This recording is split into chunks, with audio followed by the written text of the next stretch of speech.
You say sorry before you even realize you've done it. Sorry for taking up space. Sorry for asking a question. Sorry for having an opinion.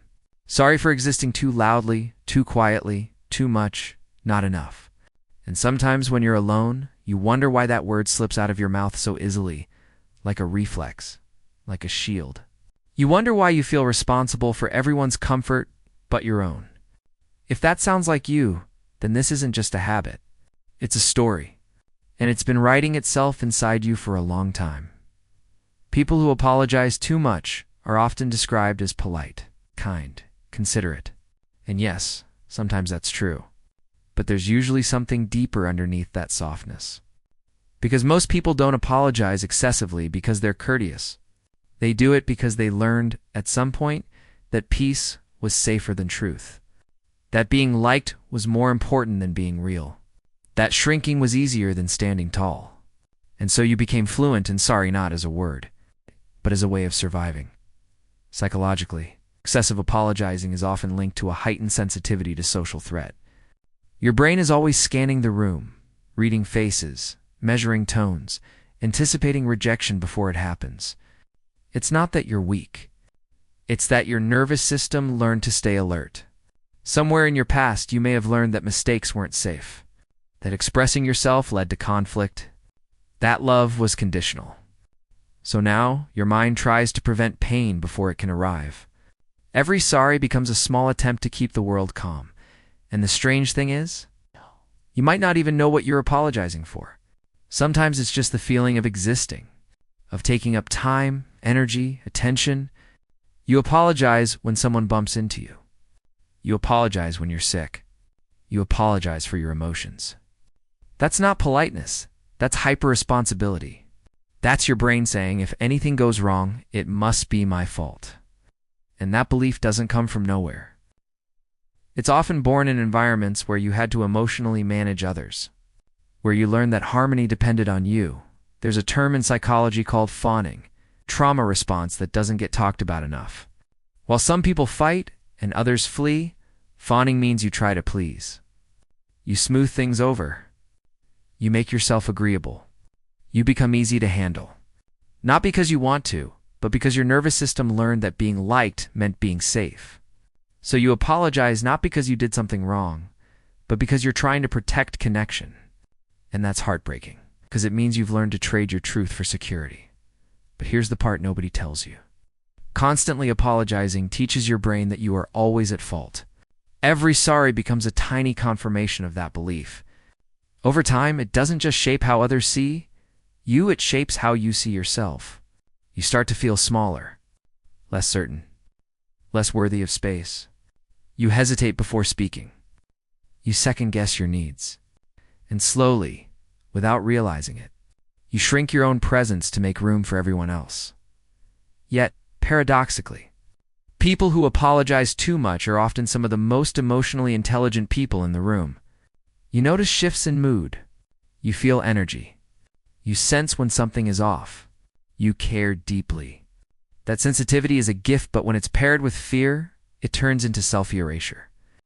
You don't just empathize. You absorb. You don't just care. You carry. And eventually, you become tired in a way sleep doesn't fix. There is a healthy side to apologizing. It shows accountability. It builds trust. It heals relationships.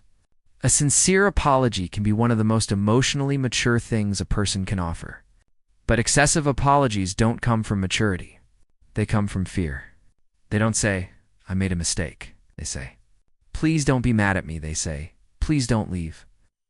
They say, please don't hurt me. Now that's not humility, that's survival. Neuroscience tells us that our brains are shaped by repetition. The thoughts we think most often become the pathways we walk most easily. So when you apologize constantly, your brain wires that as default. It becomes automatic.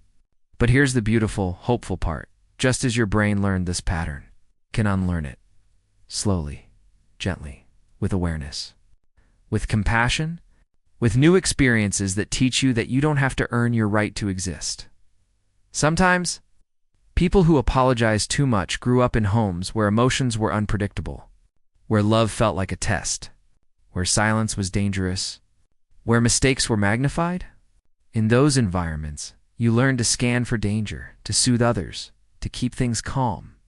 And now, even in safe spaces, your body still acts like it's under threat. Your sorry isn't weakness. It's an old language your nervous system learned to speak, but you are not that scared version of yourself anymore.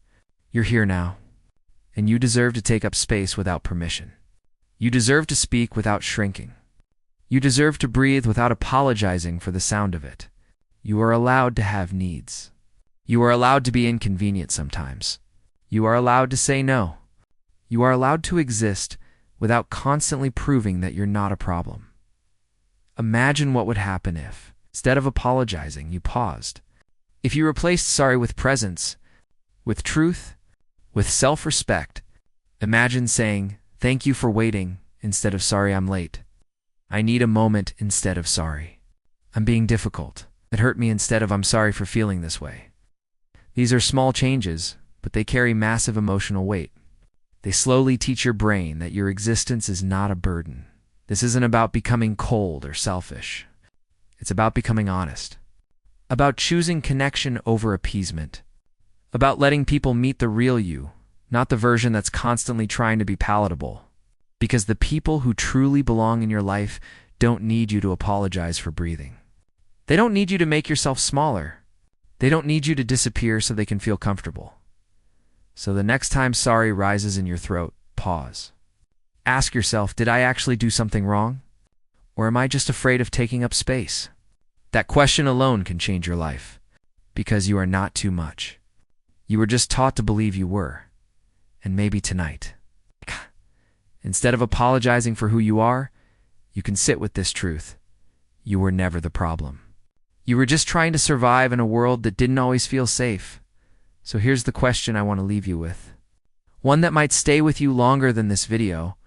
What would your life look like if you stopped apologizing for being human and started honoring yourself instead?